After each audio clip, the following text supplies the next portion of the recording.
Salut à tous, vous êtes dans Star de Pub, l'émission qui se démarque par la marque. Bienvenue au pays de la réclame.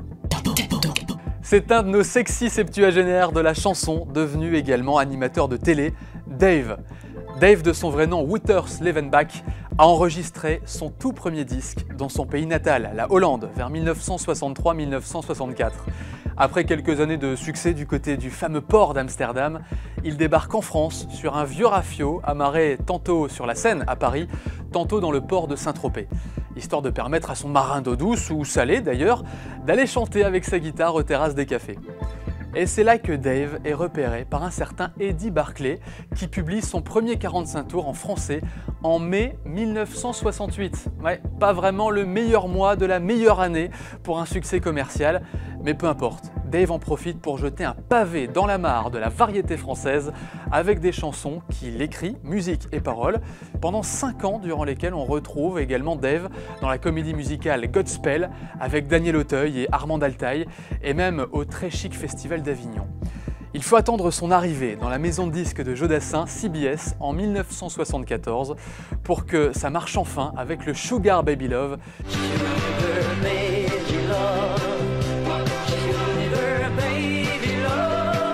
Et puis la belle Vanina.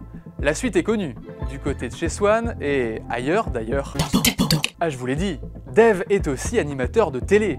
Et depuis les années 90, en parallèle de sa carrière de chanteur, notre pétillant blond nord-vénitien présente des émissions de télévision. Eh oui, on se souvient à la fin des années 90 de Salut les copains, en duo avec Sheila, suivi de Salut les chouchous, et surtout pendant des années de La France a un incroyable talent. Et c'est en 2013 que France 3 lui propose même de prendre les commandes des milieux de dimanche après-midi sur la chaîne. Parlons peu et parlons pub. Dans les années 70, comme tous les chanteurs à minette, Dave fait de la pub. Et pour l'heure, comme ses collègues de bureau, il est surtout utilisé dans la presse adolescente qui vit ses grandes années.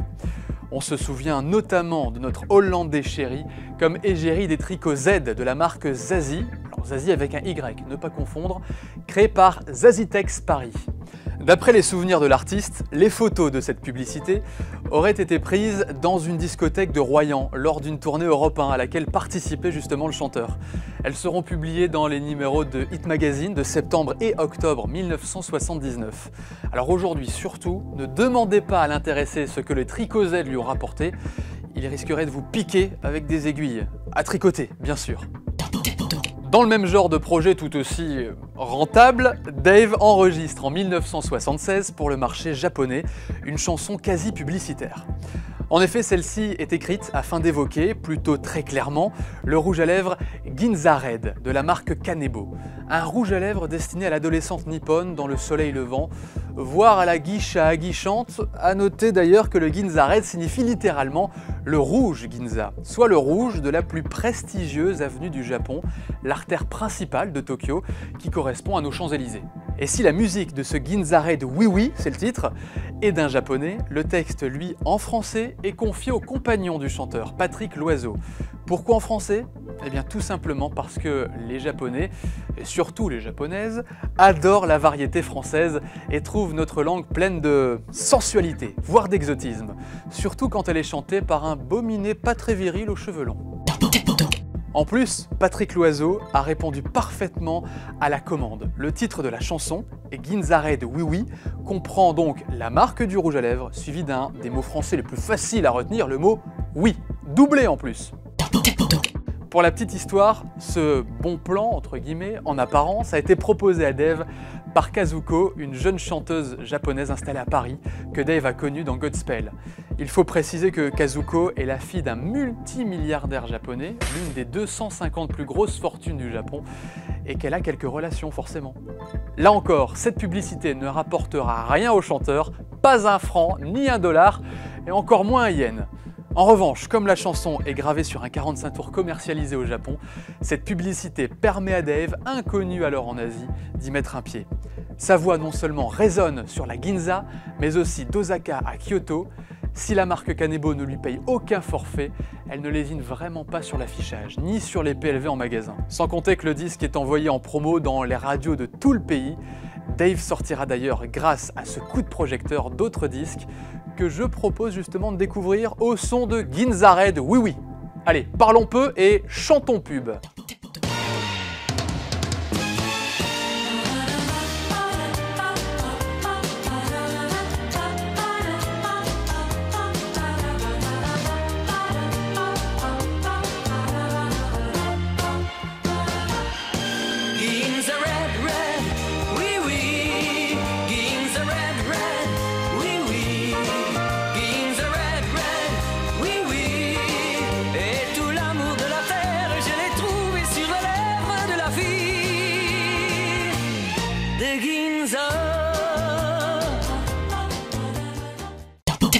Ginza Red, oui oui, n'est pas le seul disque publicitaire qui n'ait rien rapporté à Dave. On se rappelle notamment des 45 tours CBS de compilation qui, de 1970 à 1988, étaient réédités pour diverses marques qui offraient comme ça soit à leurs clients, soit à leurs revendeurs. Comme Annie Cordy, Petula Clark, Claude François, Léo Ferré et bien d'autres artistes de l'écurie CBS, Dave eut droit lui aussi à ses disques sans même qu'on lui demande son avis. Et déjà, il flirtait avec le lait des bovins grâce à des disques labellisés par la fromagerie des Chaumes. Il fricotait également avec le petit biscuit de l'Alsacienne et il déroulait du rouleau de papier hygiénique Lotus. Tout ça, rien qu'en 1979. Cependant, rassurez-vous, Dave est allé plus loin, bien plus loin, et a enfin fini par gagner de l'argent avec de la pub. Beaucoup d'argent même. Dans les années 2000, il finit par signer un contrat avec les fromages hollandais, et plus précisément avec l'ONPL, l'Office national des produits laitiers des Pays-Bas. Bonjour, nous sommes chez Dave, le plus français des Hollandais. Bonjour Dave. Bonjour. Excusez-nous de venir chez vous à l'improviste. Pardon. Viens. Alors Dave, les Français veulent savoir, Vanina, c'était qui? Vanina, c'est ma vache. Vanina, une vache? Ma vache. Avec son lait, fait de la mimolette. J'adore la mimolette. On a fait une chanson. Et Swan, c'était qui? Ma copine. C'est elle qui m'a fait connaître le bon goût de Godard sous un chêne. Swan, ta copine? Non, parce qu'on m'a dit, t'aimes pas trop les dames. J'adore les dames. Ça, c'est quoi, ça? Dave aime les dames. En fait, Dave, si les Français te connaissent, c'est grâce au fromage de Hollande. Oui, c'est d'ailleurs un mange du fromage d'Hollande à trous. Que tu as pu percer dans le métier. Très drôle.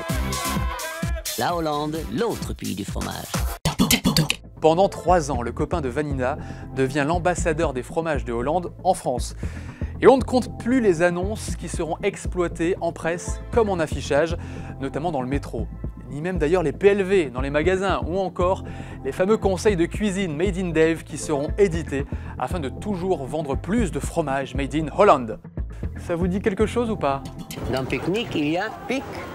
Dans cumin, il y a main. Pique-nique au cumin. Et dans panier, il y a... Nier.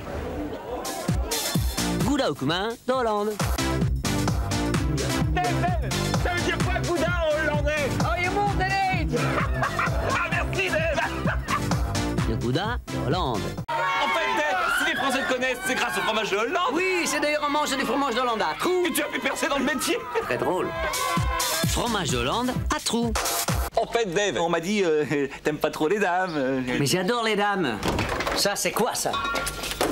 Oula! Faut que j'arrête les dames. Les dames d'Hollande. Dis donc, Dave, en 20 ans de carrière, t'as dû t'en faire un paquet d'amis.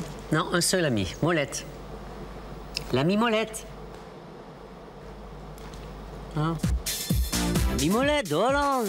Mai, juin, juillet. Mais non, pas août. Ça se mange jusqu'en fin juillet, le goût de mai.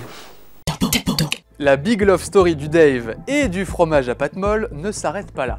En 2010, Dave est à nouveau sollicité pour promouvoir la richesse nationale. Mais cette fois, c'est la très chic marque Old Dutch Master qui lui demande d'être ambassadeur du vieux maître hollandais. Et là encore, nombreuses sont les annonces presse. Et si environ une dizaine de mini-spots pleins d'humour seront tournés, ils ne sont malheureusement diffusés que sur Internet. Évidemment, Dave aurait préféré des diffusions télé, plus lucratives. Mais qu'importe, grâce à lui, plus élégant que jamais dans ses spots, les fromages hollandais, souvent considérés comme bas de gamme, partent à la conquête d'une nouvelle image, plus qualitative. Et le peuple hollandais, comme les vaches du cru d'ailleurs, lui en sont éternellement reconnaissants. Allez, image. Les morceaux exquis de Dave. Il y a fort longtemps, j'ai fait de la publicité pour le fromage d'Hollande, l'autre pays du fromage.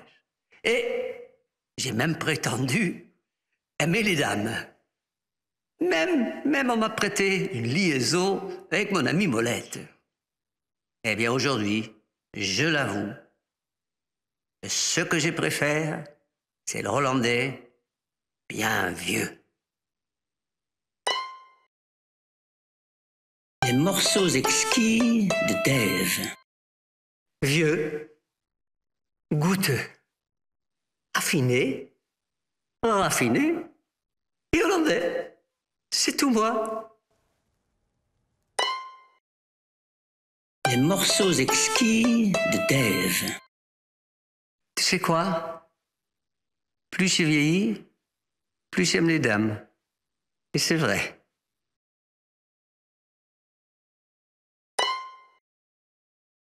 Les morceaux exquis de Dave.